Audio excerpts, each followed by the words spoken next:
Hi, I'm Priyanshu Jain. I'm a graduate of NLSIU Bangalore and I'm a commercial disputes lawyer in Delhi. A lot of students end up asking me what is the best way to prepare for CLAT if one is to start right away at this date. And we all know there are only 130 days left. So through this reel, I will try my best to give you a short and a very crisp way to prepare for CLAT if one is to start right away. So I like to divide CLAT preparation into three separate departments given the new pattern of the exam that we have right now. The first one would be the development of soft skills, which would be your reading skills and your comprehension skills or your critical thinking skills, because these are the three skills which are applicable no matter which subject we are talking about. The second compartment would be a subject-wise prep for each and every module, that is GK, legal, maths, logic and English. And the last compartment would be how to use your knowledge of these 5 subjects and maximize your scores through giving mock tests. Coming to the first one, which I think is the most important, because a lot of people don't have the requisite reading speed to be able to read all 120 questions in a span of 2 hours. And this becomes a major issue because if you don't have enough reading speed in order to be able to finish the entire paper, then it does not really matter in which subject you are good or which subject you are bad. The fact of the matter is that you'll end up missing some portion of the paper. So the first and the most important thing a person should do is to do as much reading as possible. You can pick up a book, a fiction, a non-fiction, you can just pick up random articles, newspaper, but I think my best recommendation would be starting with news editorials. The reason I suggest news editorials is because a lot of these news editorials are directly converted into questions in the CLAT exam as well as the ELIT exam for that matter, and at the same time when you change from one editorial to the other, you take a lot of information containing a lot of variety. Maybe one news article might be about Hindutva, the other news article or editorial might be about the strained relationship between India and China, or the third editorial could just be about art and cinema. The fact that you're taking a variety of information and you're still able to comprehend without having a lot of fatigue is a skill that you necessarily require. The other skill that you need is obviously the comprehension skills and the critical thinking skills, which will also come eventually by doing a lot of reading and practicing and solving a lot of questions. I would also recommend using a timer while you're reading your editorials, because what happens is that reading an editorial at your leisure versus reading an editorial when you're in a pressure situation is something which is very different, right? So you should try starting from, let's say, putting a timer for 5 minutes and trying finishing an editorial, once you're comfortable with 5 minutes, move to 4.5, move to 4, move to 3.5, push your limits until it can't be pushed anymore. Coming to the second aspect, so we have 5 modules over here. We have GK, we have legal, we have mathematics, we have logical reasoning, and we have English. Starting with the easiest. If you have a good reading skills and if you have a good comprehension skills, solving English, in my opinion, will be a cakewalk. It's just a matter of solving a few passages, a few questions, and you will be able to obtain an excellent score in English. It gets a bit complicated when you come to a logical reasoning, because it is not just a simple reading comprehension. It is mostly critical reasoning, where passage itself is a lot difficult, is more or less dealing with an argument or a set of arguments.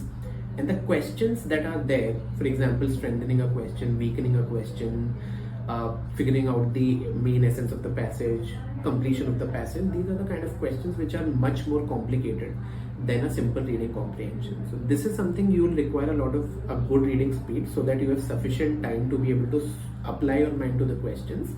But at the same time, you should have a good critical thinking skills as well, so that you can solve effectively. The only way to master that is to solve as many questions as you possibly can. I would recommend solving critical reasoning questions from the past year ELIT exams before the pattern was changed, because every year there used to be 5 questions.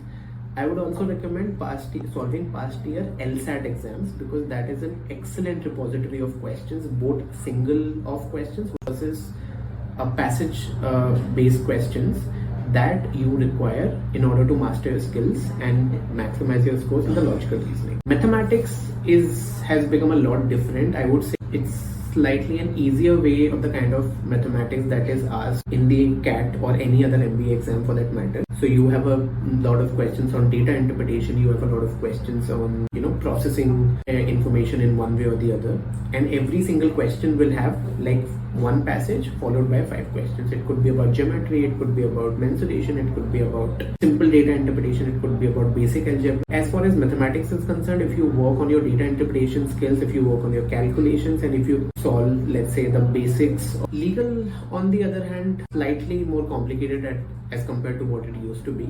There was a lot of repetition of questions in the previous pattern. Now what we are seeing is a more nuanced presentation of the same topic. So your syllabus might still be the same, but the presentation of those topics has become a lot different, and therefore you have to have a better understanding of these base subjects for sure. Once you're done with the understanding of these base subjects, what you also need to do is to keep an eye on the legal developments that are taking place. Because if you take a simple look at the past year examination, let's say from 2020 till 2023 or 2024 for that matter, you will see that there are a lot of questions which are based out of the legal developments that are taking place on a daily basis. It could be a force majeure as a result of the widespread COVID outbreak. It could be about a lot of bail matters that were coming up as an aftermath of CAA protest. It could be about any other tragedy or any other new law that might have come up. So now you have to step up in your preparation in the manner that you don't just have to do the basic law that is taught: contract, criminal law, constitutional law, family law, and miscellaneous. You also have to pay a sufficient amount of attention to the legal development that are taking place, and you have to have a basic knowledge of those laws. CLAT committee says that it's possible for a person with no legal background at all to be able to solve those questions as well. But I do recommend reading up a little bit on those, because if you have some understanding, that will reduce the amount of time that you are taking in solving a question, and that is all CLAT preparation is about. Coming to the GK preparation also has to be a lot different as compared to how you prepare for any other exam. For instance, initially in the previous pattern, we simply used to have one-off information: who got this prize, who died, who won this Oscar in this particular category. Now the same information is being asked in a much more nuanced manner. That is, now there is one theme on which there is a passage which has been given, and now there are 5 questions. Some of them are going to be static, some of them are going to be current.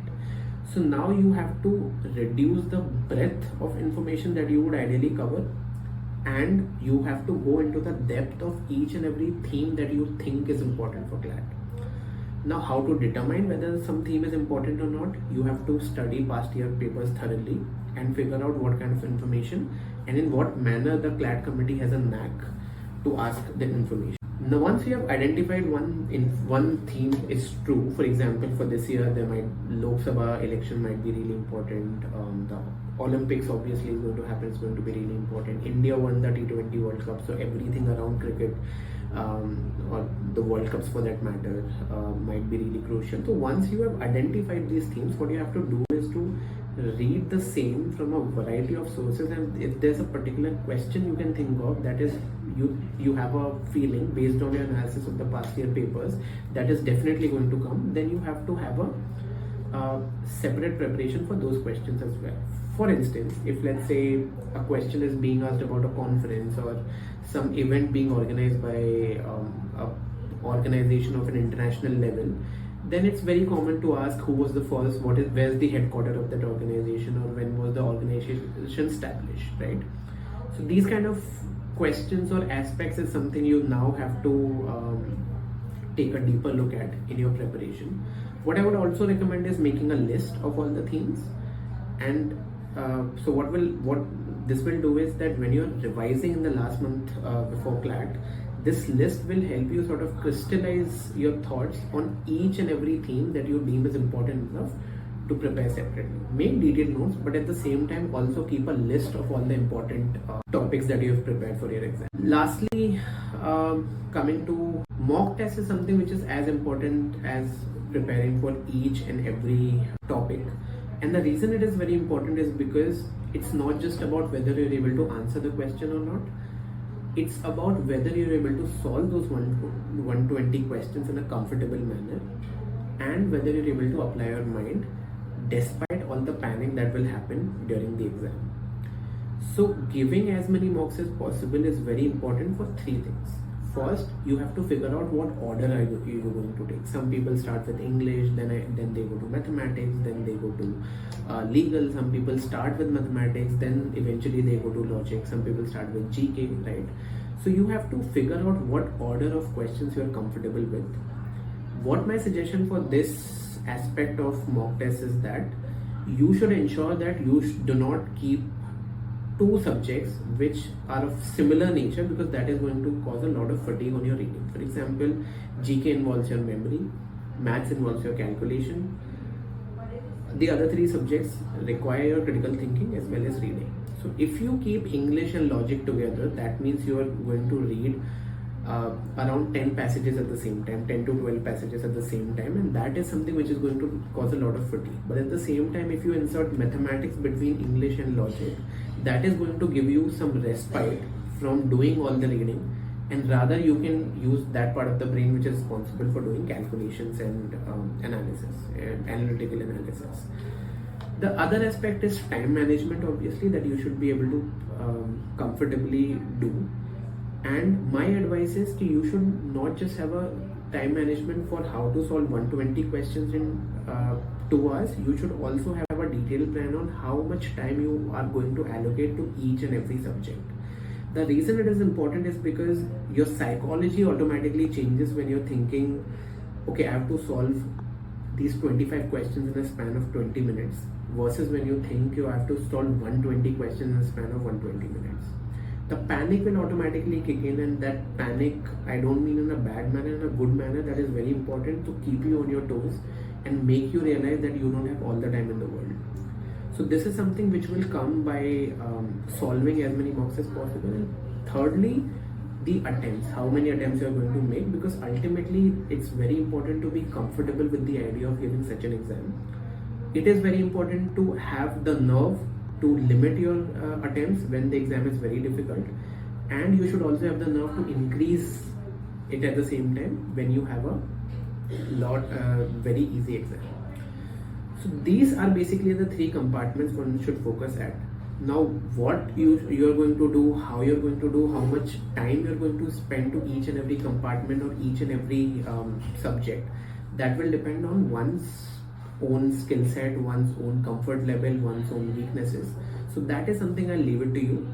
But this is a broad framework. I would suggest if you only have 130 days to prepare for CLAT and you're starting your preparation today. All the best. Have a detailed